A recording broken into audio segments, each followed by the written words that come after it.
여러분 안녕하세요, 김우케입니다. 더 라스트 오브 어스가 얼마나 개쩌는 게임인지는 더 이상의 자세한 설명은 생략할 필요가 없죠. 그런데 후속편 후속편 안 나왔지. 그런데 왜 제 기억 속엔 장첸 에디션과 골프채를 싫어하게 된 마음이 자리 잡았을까요? 네, 저도 한정판 샀습니다. 아무튼 그 라오어 드라마로 나옵니다. 오늘은 그 모든 썰 일명타진해봅니다. 들어가 보시죠. 꺼꺼꺼!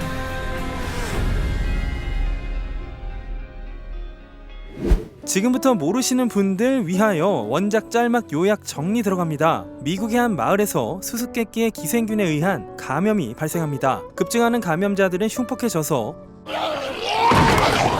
오우야, 사람들이 습격하고 주인공 조엘 그리고 조엘의 딸 사라는 조엘의 동생 토미의 도움으로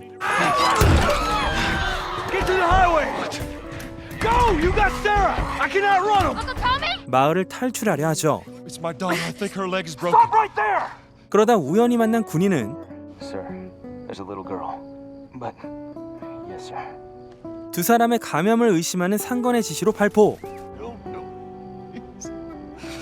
그렇게 조엘의 딸 사라가 조엘의 품속에서 숨을 거두고 맙니다. 게임 속에선 개슬프죠. 그리고 20년 후 인류는 아직도 이 정체불명의 기생균 치료법을 발견하지 못했고 생존자들은 격리구역에서 군의 통제하에 살아갑니다. 인류가 살고 있던 도시와 마을은 이미 황폐화된 지 오래. 조엘은 미국 매사추세츠 보스턴에 있는 격리구역에서 암거래를 생업으로 살아가는데요. 어느 날 무기 거래를 하다가 트러블에 휘말려 총을 잃게 되고 Who has our guns? The fireflies. I owed the fireflies. 기생균으로부터 인류를 구하겠다는 반란 조직 파이어플라이의 리더 마를리는 조엘 측에 I need something smuggled out of the city. You do that, I'll give you your guns back, and then some. 로켓 배송 미션 하나 해주면 총에다 쩐까지 얹어준다고 제안을 합니다. I want Joel to watch over her. Whoa, I don't think that's Bullshit, the I'm not best Ellie. with him. You hand her off, come back, the weapons are yours. Double what Robert sold me. 배송해야 하는 것은 바로 엘리라는 14세 소녀. 기생균의 항체를 갖고 있어 인류를 구할 열쇠가 될 수 있는 존재였죠. It is over, Tess. Now we tried. Let's just go home. 관두고 돌아가려던 조엘은 Show it to me. Oh Christ. You've got to get this girl to Tommy's. He used to run with this crew. He'll know where to go. Come on. Make this easy for me. 동료 테스까지 감염으로 목숨을 잃으며 엘리를 데려다 줄 것을 부탁하자 And lastly, you do what I say when I say it. Sure. Good. Now there's a town a few miles north of here. There's a fella there that owes me some favors. Good chance he could get us a car. 그 뜻을 받아 엘리와 긴 여정을 시작합니다. 그 과정에서 여러 사람들을 만나 우여곡절을 겪으며 서로 신뢰와 깊은 유대감을 쌓아간 조엘과 엘리는 감염자와 도적들을 격퇴하며 죽을 만큼 고생하고 마침내 콜로라도에 있는 파이어플라이의 본거지인 한 연구시설을 찾지만 그곳 역시 폐허가 되어 있었는데요. 조엘은 그만 헌터들의 습격을 받아 크게 다치고 설산에서 다친 조엘을 보살피던 엘리도 감금이 되나 마침내 재회, 마지막 목적지 유타주 솔트레이크 시티로 고고합니다. 자, 5초 뒤에 스포 있습니다. 5, 4, 3, 2, 1. 파이어플라이는 바이러스의 항체를 추출하기 위해 엘리를 희생시키려 하고 인류의 미래와 엘리 중 결국 엘리를 선택한 조엘은 수술을 강행하려던 의사를 살해하고 엘리를 구한 뒤 동생 토미가 있는 잭슨으로 가면서 이야기가 마무리됩니다. 자, 그럼 드라마판에 대해서 알아보시죠. 라오어의 영상화는 사실 드라마가 아니라 영화가 먼저였습니다. 기획이 발표된 건 약 8년 전, 게임이 발매된 다음 해의 일인데요. 원작 게임을 제작한 닐 드럭만이 각본, 그리고 감독은 무려 샘 레이미로 내정이 됩니다. 이 프로젝트가 자빠진 이유가 밝혀진 바는 없었으나 작년 5월경 한 팟캐스트에 출연한 닐 드럭만이 밝히길 이 작품이 영화가 되니까 캐릭터나 스토리보다는 어떻게 액션씬을 화려하게 만들지 몸집을 키워야 할지를 고민하게 되면서 라오어가 영화에는 적합하지 않은 소재라고 판단을 했다죠. 그리하여 드라마로 만들어지는 라오어 는 전체 10부작이며 2022년 내 공개, 미국 국내에선 HBO로 방송되고 HBO 맥스로 스트리밍을 합니다. 요런 퍼스트룩 이미지가 공개되었고요. 현재 몇몇 에피소드는 촬영을 마치고 후반 작업으로 넘어갔고 몇몇 에피소드는 추가로 촬영을 진행 중입니다. 캐스팅은 일단 조엘과 엘리가 가장 중요하겠죠. 먼저 한 가지 썰이 있는데요. 팬들은 애초에 어벤져스의 타노스, 조시 브롤린을 주인공 조엘 역으로 희망을 했습니다. 조엘의 성우를 맡았던 트로이 베이커도 조시 브롤린이라면 최상의 선택이다 라고 말했던 데다 실제로 게임 속의 조엘은 조시 브롤린에게 영향을 받기도 했습니다만 트로이 베이커는 게임이 발매되기 전 공항 라운지에서 조시 브롤린을 만나 곧 어떤 게임이 발매될 텐데 당신에게 얼마나 영향을 받았는지 알아줬으면 좋겠다 라고 말했던 에피소드까지 들려주며 조시 브롤린 캐스팅에 기대를 거는 눈치였는데요. 그럼에도 불구하고 조시 브롤린은 오지 않았습니다. 그래서 조엘은 나르코스, 스타워즈 만달로리안, 원더우먼 1984 등의 페드로 파스칼이 연기합니다. 이렇게 보니까 희끗희끗한 머리며 수염이며 그럴듯합니다. Everything that I've done. It can't be for nothing.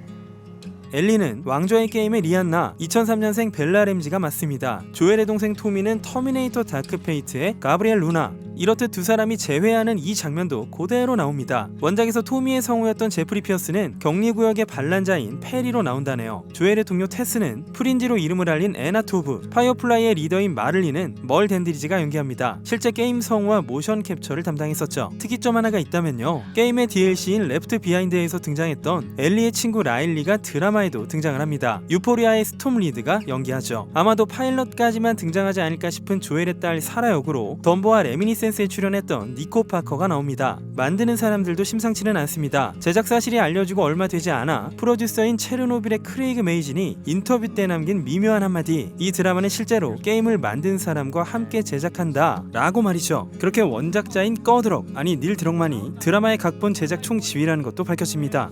그 밖에도 크레이그 메이진이 감독을 겸하기도 하고 넷플릭스 마블 드라마 데어데블과 엄브렐라 아카데미에서 감독을 했던 피터 호어도 들어왔습니다. 연출진을 볼 때 액션보다는 진한 드라마 냄새가 납니다. 감염자를 처단하는 화려한 액션씬보다 조엘과 엘리 등 등장인물들의 깊은 관계성과 배경을 그리는 것에 중점을 둘 것이 확실해 보이네요. 자, 그리고 음악은 구스타포 산타올라라가 합니다. 알레한드로 곤잘레스 이냐리투의 바벨부터 라오어 원작 게임도 작곡을 담당했던 아르헨티나의 명 작곡가입니다. 기본적으로 라오어의 음악이 현악기인 차랑고를 많이 쓰는데요. 이런 소리.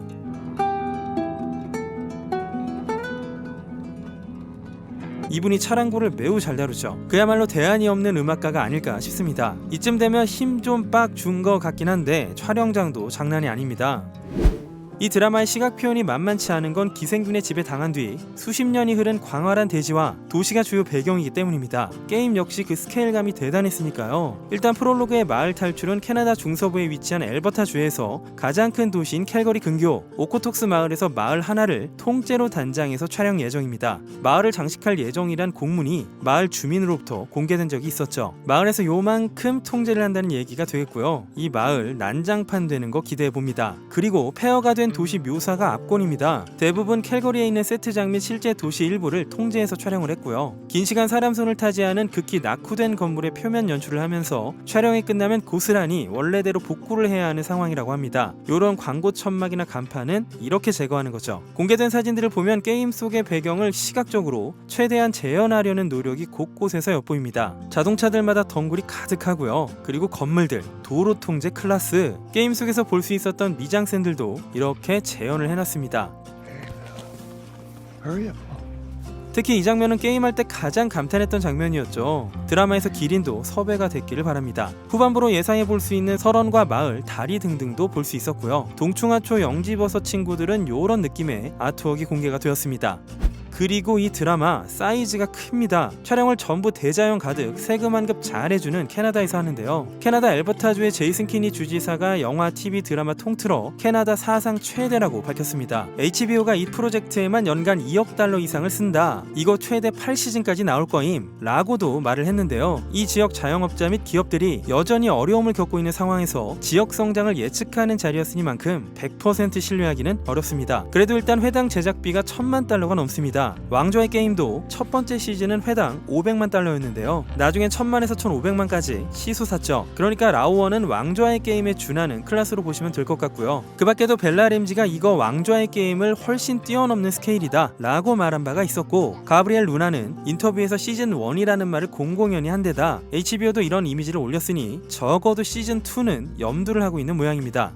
그럼 시즌 2는 혹시 골프? 저나 여러분이나 게임 팬이라면 좀 트라우마가 있긴 한데요. 크레이그 메이진이 보니 게임 커뮤니티는 장난이 아니다. 닐 드럭만과 각색을 하면서 분노와 비판을 받을까봐 두려움에 사로잡혀 있었다 라고 밝힌 적이 있었는데요. 그럼 이것도 다량의 빡친 포인트가 있는 게 아닐까 싶기도 하지만 이어서 말하길 모두 까는 사람들은 있기 마련이니까 최대한 대부분 만족할 만한 작품을 목표로 한다 라고 합니다. 게임 원작 드라마 중에 이 정도 스케일, 제작비, 출연진, 창작자들이 다 모인 케이스는 극히 드물기 때문에 원작 팬이라면 기대를 안 할 수가 없죠. 다만 우려되는 건 여러분들도 다 아실 겁니다. 이 게임의 시나리오와 시각 묘사가 얼마나 훌륭했는지도 우린 기억하고 있지만 그 기억은 꽤 많이 파괴되었습니다. 이미 작살난 거 되돌려달라는 건 아니고요. 다만 시즌 1 이후, 아니 극 중에서 조엘과 엘리의 여행이 끝나고 시간이 흐른 뒤에 또 같은 일이 벌어지지는 않았으면 하는 그런 바람을 끝으로 오늘은 여기까지 하겠습니다. 즐겁게 보셨다면 구독과 좋아요, 알람 설정 꼭 부탁드리겠고요. 앞으로 또 새롭고 디테일한 소식 전해드리도록 하겠습니다. 지금까지 기묘한 K씨의 K였습니다.